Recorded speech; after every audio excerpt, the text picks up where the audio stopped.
ഇത്തവണത്തെ ക്രിസ്മസിന് വേണ്ടി കുറച്ച് സാധനങ്ങൾ പർച്ചേസ് ചെയ്യാനായിട്ടായിരുന്നു ലുലു വന്നത്. ഹൈപ്പർ മാർക്കറ്റിൽ ക്രിസ്മസിനോടനുബന്ധിച്ച് ഒരു കോർണർ തന്നെ ലുലു ഒരുക്കിയിട്ടുണ്ടായിരുന്നു.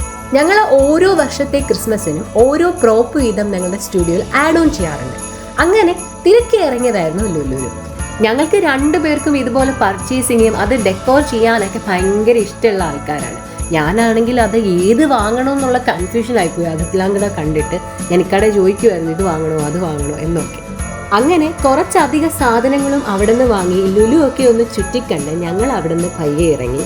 എനിക്കാണെങ്കിൽ ഈ ട്രോളി തള്ളാൻ ഭയങ്കര ഇഷ്ടമുള്ള ആളാണ്. അങ്ങനെ ലുലുവിൽ പർച്ചേസിങ് കഴിഞ്ഞ് രാത്രി തന്നെ ഞങ്ങൾ സ്റ്റുഡിയോയിലെത്തി. രാത്രി തിരിച്ചെത്തിയെങ്കിൽ പോലും ഞങ്ങൾ ക്ലീനിങ്ങിൽ തന്നെയായിരുന്നു. ഏകദേശം രാത്രി 2:30 വരെ അങ്ങനെ ചെയ്തു.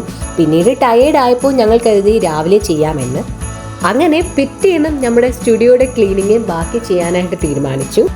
ഞങ്ങളെ ഹെൽപ്പ് ചെയ്യാനായിട്ട് ഞങ്ങളുടെ അനിയൻ ഷംസീം ഉണ്ടായിരുന്നു. സ്റ്റുഡിയോയുടെ ഒരു കോർണറിൽ നമ്മൾ 3 പേരും കൂടി ക്രിസ്മസ് സെറ്റപ്പ് ചെയ്തു. ഇതാണ് ഞങ്ങൾ ചെയ്ത ക്രിസ്മസിൻ്റെ ഒരു സെറ്റപ്പ് എന്ന് പറയുന്നത്.